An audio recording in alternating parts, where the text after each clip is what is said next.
Why? Why did O'Donnell have to die? Before the Flood is another mixed bag for me. Mostly because my favorite character was killed. But overall, I'm giving it a thumbs up. Another thumbs up. 2 thumbs are up. Starting with the opening sequence, I wasn't totally sold. Initially, I genuinely appreciated the doctor explaining the bootstrap paradox. It made me hope that my mind was going to be blown by the end of this episode. Unfortunately, they just crossed the line when they broke the 4th wall. It would have been a lot better if at the end of the rant, we suddenly saw that someone was actually standing where he was looking, like where the camera was, as if he was actually talking to someone within the episode, rather than talking to the camera like a documentary. I wouldn't say it totally destroyed the illusion, but it made it feel very disconnected from the rest of the episode. Almost as if it was like a behind the scenes kind of look or something. I surprised myself though. At the very end of that little rant, you know, he starts playing the electric guitar. He's playing Beethoven's 5th, and it transitions from that into the main theme, and I actually enjoyed the electric guitar being incorporated into that. And it makes sense that the doctor can play it. I mean, he's talked in the past about participating in famous people's bands, not that I can name the famous people he mentioned. So it works. It's a little weird, but it works. After that is what I feel the actual continuation of the story in the beginning of the real episode. And that opening sequence just sums up why I love O'Donnell. Her little geek out over the TARDIS. It's bigger on the inside, it's bigger on the inside! And her little tag onto Bennett getting sick. One small step for men, one giant I can't do it nearly as well as she can. And her overall fandom of the Doctor, just... she's like a person I wouldn't mind knowing in real life. Like, I wouldn't mind if she was a cousin or something. She's one of those characters you kind of want to see become a companion, but the way she was captured in these 2 episodes was very satisfying. Besides her getting killed, I wouldn't have wanted to see her get changed by traveling with the Doctor. The way everybody else kind of becomes more hardened and stuff. Very coherent thought there, Jesse. I do have a question though. Why did she separate from Bennett and the Doctor in the first place? How was that a good idea? And when Bennett and the Doctor walk in onto her dying body, I was just thinking in my head, preservation spell! Why don't you have GH235 when you need it? That's what happens when you're watching other TV shows while you're watching Doctor Who. It all gets confuddled, and you start wishing things in from other TV shows. And for one split moment, you just wish it was all one world, so you could get the benefits from each one of them. Alas, no.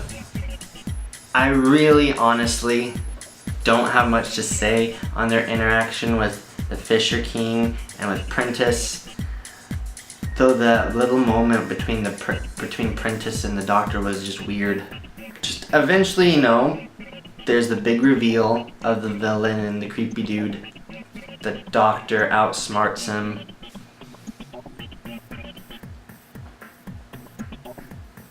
There's nothing new to talk about. I kind of figured it was going to be the Doctor in the suspended animation chamber as it is.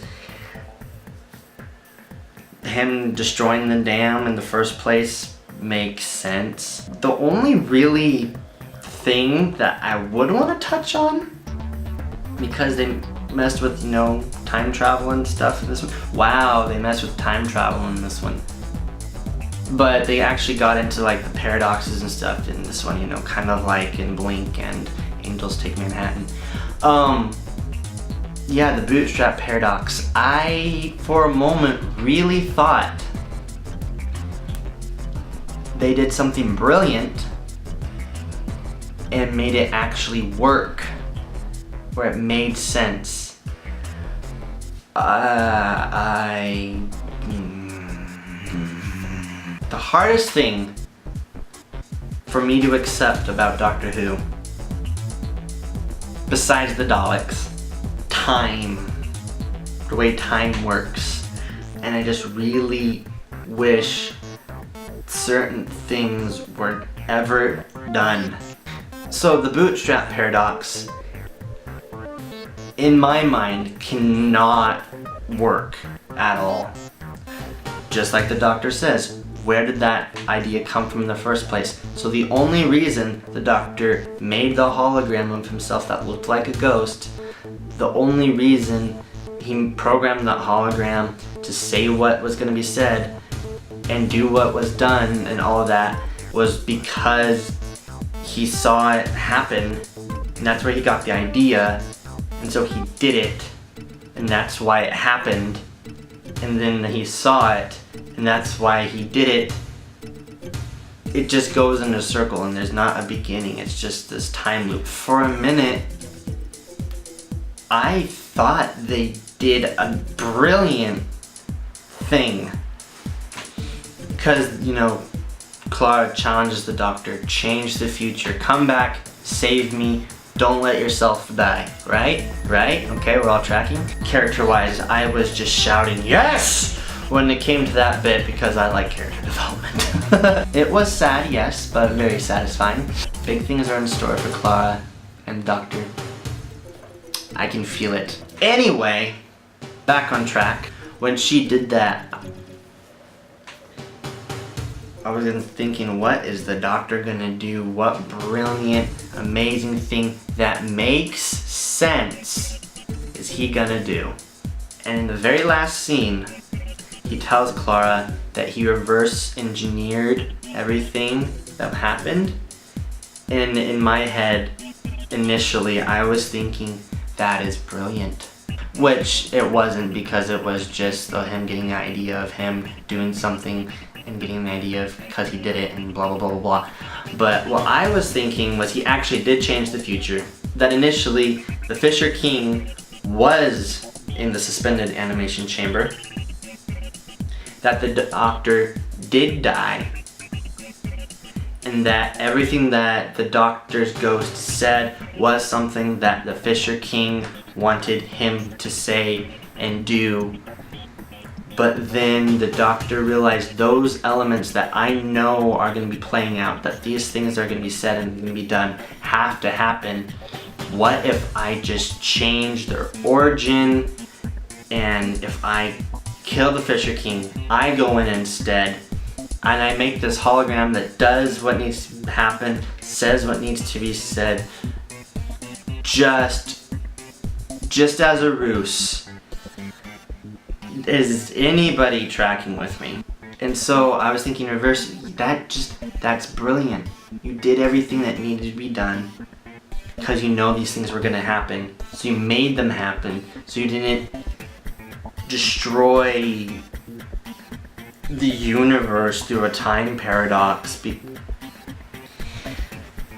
But it was just a bootstrap thing, just like in Blink.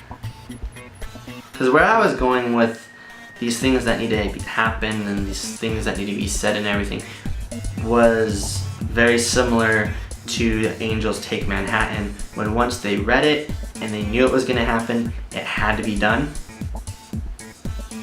So the Doctor was told by Clara that these things were going to happen, so therefore they had to be done, and he made them happen just differently. Which isn't what happened.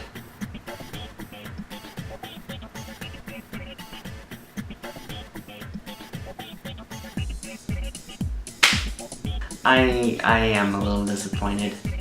Yes, but that's just because I'm picky. It wasn't a bad episode. It was a good episode. Go watch it if you haven't watched it. And you don't feel like the episode's totally ruined because I just said everything. So yeah.